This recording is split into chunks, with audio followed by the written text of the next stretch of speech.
ये कहानी है राजा भोज की, जो बहुत ही दयालु और बुद्धिमान थे। राजा भोज अपनी जनता से बहुत प्रेम करते थे। उनकी प्रजा उन्हें देवता की तरह पूजती थी। राजा अपनी प्रजा के दुख सुख का बहुत ख्याल रखता था और उनकी प्रजा भी उनका बड़ा सम्मान करती थी। राजा अपनी प्रजा का हालचाल जानने के लिए भेष बदल के भी रात में जाता था। एक दिन की बात है, वह भेष बदल के जा रहा था। अपने राज्य में इधर उधर घूम रहा था। तभी अचानक से एक झोपड़ी में से आवाज आई। वह आवाज एक झोपड़ी में से आ रही थी। राजा ने झोपड़ी के पास जाकर देखा तो उस झोपड़ी में एक छोटा सा चिराग जल रहा था। राजा ने नजदीक जाकर देखा तो उसमें एक ब्राह्मण और ब्राह्मणी बैठ के बातें कर रहे थे। ब्राह्मण ब्राह्मणी से कह रहा था कि उसकी उम्र ज़्यादा हो गई है और उससे काम बनता नहीं है, अब उनके घर खर्च कैसे चलेगा। तो ब्राह्मणी उनसे कहती है कि तुम राजा भोज के पास जाओ, वे बहुत दयालु हैं, वो तुम्हारी मदद जरूर करेंगे। राजा भोज छुपकर उनकी बात सुन रहे थे। अब अगली सुबह ब्राह्मण और ब्राह्मणी राजा के दरबार में पहुँचे और राजा से बोले कि मैं एक गरीब ब्राह्मण हूँ, मेरा कोई बेटा या बेटी नहीं है, मैं सबसे अकेला हूँ, अपनी पत्नी के साथ एक झोपड़ी में रहता हूँ, कृपया मुझ पर दया कर मुझे कुछ खाने पीने की व्यवस्था करें ताकि नई जिंदगी आसान हो सके। मैं बहुत ज़्यादा बूढ़ा हो चुका हूँ, मैं कैसे काम कर पाऊँगा, अपने परिवार की खाने पीने की व्यवस्था कैसे कर पाऊँगा। राजा को उस पर दया आ जाती है और वह उसे जिंदगी जीने के लिए 100 सोने के सिक्के दे देता है। बूढ़ा ब्राह्मण खुशी खुशी अपने घर आ जाता है। वह 100 सोने के सिक्के अपने लकड़ी के संदूक में रख देता है।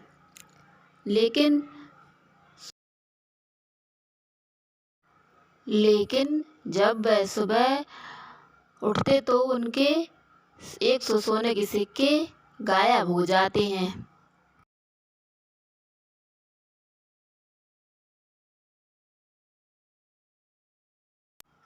अगली सुबह वही ब्राह्मण फिर राजा के दरबार में पेश होता है। जब वह अपनी सारी बात बताता है तो राजा को उस पर तरस आ जाता है। वह फिर उसे 100 सोने के सिक्के दे देता है और ब्राह्मण ब्राह्मणी उन पैसों को संदूक में रखकर सो जाते हैं। लेकिन जब वह सुबह उठते हैं तो उनके संदूक में सिक्के नहीं मिलते हैं। अगली सुबह वह ब्राह्मण और ब्राह्मणी फिर से राजा के पास जाते हैं और अपनी समस्या कह सुनाते हैं। तब राजा उनसे कहता है कि आज मैं स्वयं आकर देखूंगा कि कौन तुम्हारे सिक्के ले जाता है। राजा जब रात के आकर देखता है तो वहाँ पर राजा के जैसा ही हमशक्ल उन्हें दिखता है। राजा बहुत ही ज़्यादा आश्चर्यचकित हो जाता है और राजा उस व्यक्ति से पूछता है कि तुम्हें बूढ़े ब्राह्मण से क्या दिक्कत है, तुम हर रोज़ इनके सिक्के क्यों ले जाते हो। तभी वह व्यक्ति कहता है कि जो निर्धनता ये गुजार रहा है यह इनके पिछले जन्मों के कर्मों का फल है और कोई भी इसे दान देकर इसे अमीर नहीं बना सकता, क्योंकि कुदरत का यही नियम है, जो जैसा करता है वैसा ही भरता है। आप चाह कर भी इसका भाग्य नहीं बदल सकते हैं, क्योंकि सभी को अपने पिछले जन्मों का फल तो भुगतना ही पड़ता है। तो राजा कहता है कि इन्हें माफ़ कर दो, इनके बदले की सज़ा मुझे दे दो। तभी वह व्यक्ति कहता है ऐसा नहीं हो सकता है और वह राजा से कहता है कि आपको भी आपके पिछले कर्मों का फल जरूर मिलेगा। एक बार की बात है, हर समय की तरह राजा अपने सिपाहियों के साथ शिकार पर निकला। शिकार पर निकलने के बाद राजा को कहीं दूर जानवर दिखाई देता है। जल्दीबाजी में वह बिना मंत्रियों के वह अलग रास्ते पर निकल जाता है। चलते चलते राजा की सीमाकांत हो जाता है। राजा का घोड़ा उसी खाई में गिर जाता है और दूसरे राज्य के सैनिक उसे दुश्मन समझ के मारने पीटने लगते हैं और लहू लुहान करके छोड़ जाते हैं। फिर उसके बाद वह बेहोश हो जाता है।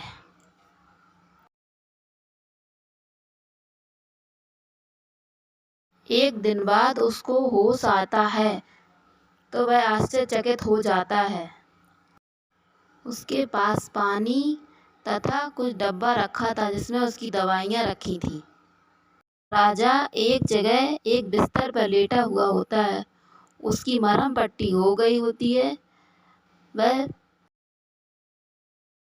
राजा को गंगू तेली पे बहुत विश्वास हुआ था और वह उसे अपने आप को बचाने वाला देवता समझ रहा था।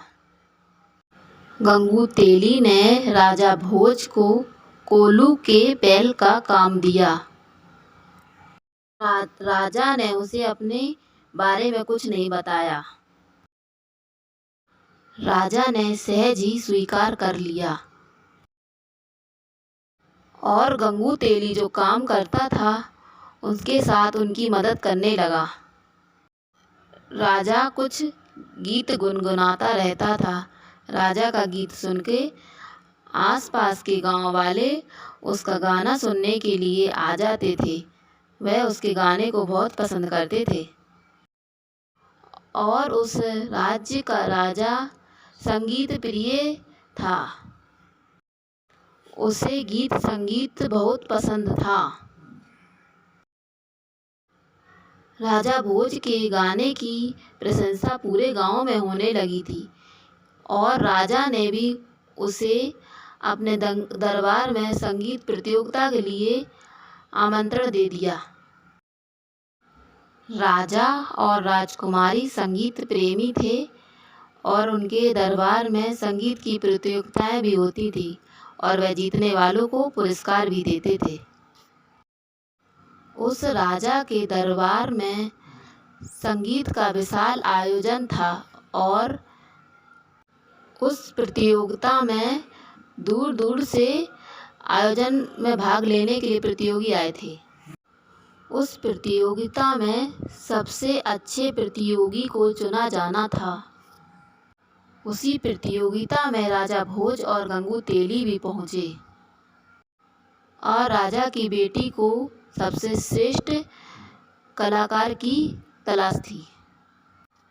फिर राजा भोज भी खड़े हो गए और उन्होंने सभी को अभिवादन करके गाना शुरू किया। उनका गाना सभी को बहुत पसंद आया।